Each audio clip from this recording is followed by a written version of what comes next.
মুসলিমদের এই যে ব্যর্থতা, এই যে জুলুম, এই যে দুর্নীতি, তাই না? এটা খুব অবাক লাগে, খুবই অবাক লাগে। মুসলিম সমাজের প্রশাসনিক কর্মকর্তা, সিকিউরিটি ফোর্সের নানা ব্যক্তি, মন্ত্রী, এমপি সবাই হাজার হাজার কোটি টাকা দুর্নীতি করে। How possible? কিভাবে পসিবল? কত টাকা দরকার? কাদের টাকা এগুলো? ইয়া সালাম।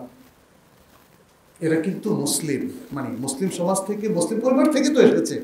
এই কারণে আমরা বলছি মুসলিম কি, কতটুকু ইসলাম মানে সেটা তো হুজ্জত কায়েমের ব্যাপার, আমরা জানি না।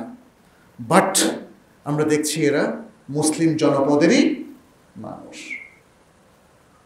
যে কোনো পট পরিবর্তনের পরে অন্যরা সব ভালো হয়ে গেছে এই গ্যারান্টি কি আছে? নাই। আমাদের দৃষ্টিভঙ্গি পাল্টাতে হবে। আমাদেরকে ভালো মানুষ হয়ে যাওয়ার একটা স্ট্রং অভিলাষ, ইচ্ছা পোষণ করতে হবে। এবং শুধু সেই ইচ্ছা পোষণ করলেই হবে না, আমাদেরকে সঠিক জ্ঞানের দ্বারস্থ হতে হবে।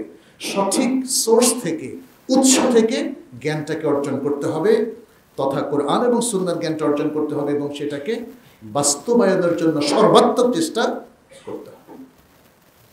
এর আর কোনো বিকল্প আসলে মূলত আমাদের সামনে নেই।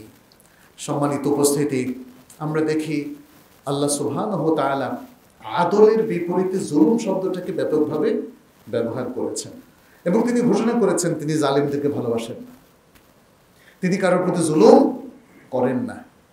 ইন্নাল্লাহা লাইসা বিযাল্লামিল লিল আবিদ। কখনো তিনি এভাবে বলেছেন, কখনো তিনি বলছেন তিনি তার কোনো বান্দাকে জুলুম করেন না। ইন্নাল্লাহা লা ইয়াযলিমু মিসকালা যাররাতিন, তিনি অ্যাটম পরিমাণ জুলুমও করেন না। আল্লাহ সুবহানাহু ওয়া তাআলা তিনি আদল ইনসাফে পরিপূর্ণ।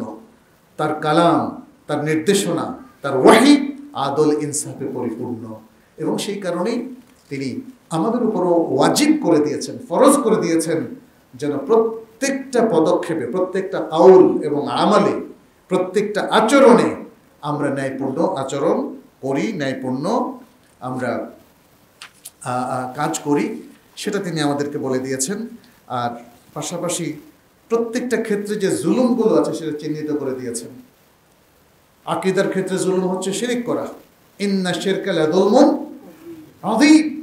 পৃথিবীতে সবচেয়ে বড় জুলুম হচ্ছে শিরক করা, কুফরি করা, নাস্তিকতা।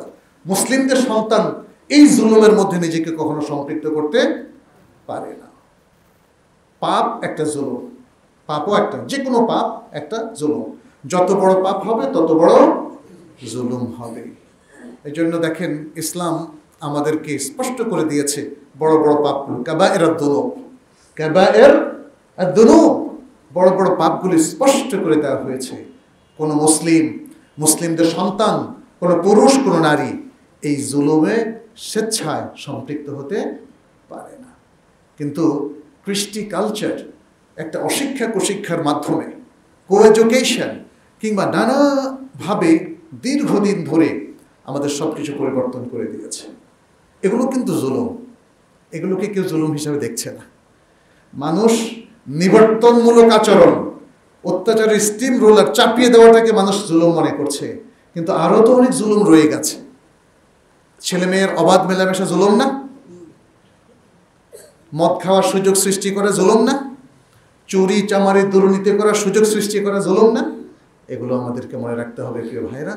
জুলুম এটা আদল ইনসাফের কমপ্লিট বিপরীত অবস্থানে।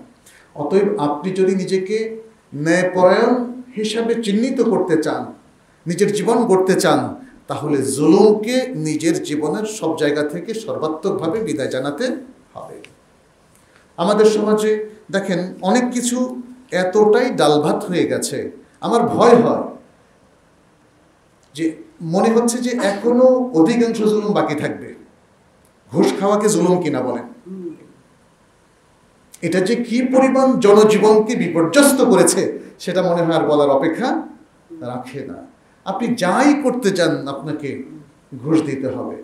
এনআইডি করতে চান, পাসপোর্ট করতে চান, এরকম আরও যে কোনো অফিসের সার্টিফিকেট তুলতে চান, কেউ বলে যে চায়ের পয়সা দিতে হবে, কেউ বলে যে মিষ্টির পয়সা দিতে হবে, কেউ বলে যে একটু মানে আপনার যা আছে সেখান থেকে কিছু দিতে হবে। এমনকি আপনি যদি ট্যাক্সের ফাইল ওপেন করে ট্যাক্সের ডকুমেন্টও সাবমিট করতে যান, যেখানে আপনি 2-4-5 লাখ টাকা ট্যাক্স দিয়েছেন, বলছে এই ট্যাক্সটা সাবমিট করতেও ভাই আপনাকে কিছু খাওয়াইতে হবে।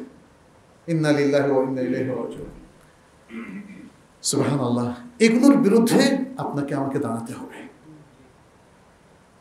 আমরা এতই দুর্বল রেগুলার মুসলিম হয়ে গিয়েছি, আমরা এগুলোকে মেনে নিয়েছি।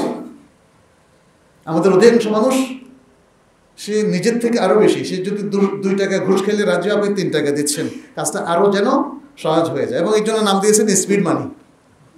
আল্লাহ, স্পিড মানি, দুটো লাভ। এক হচ্ছে কাজকে স্পিড করার জন্য এটা কাজ দেবে, আর দ্বিতীয় হচ্ছে এখন আর ঘুষ বলা লাগতেছে না। ঘুষ তো খুব বাজে জিনিস, তাই না? তো ঘুষ খাওয়া বললেই মানুষ মনে হয় অপবিত্র জিনিস খাচ্ছে। এগুলো বড় ধরনের জুলুম, প্রিয় ভাইরা, বড় ধরনের জুলুম।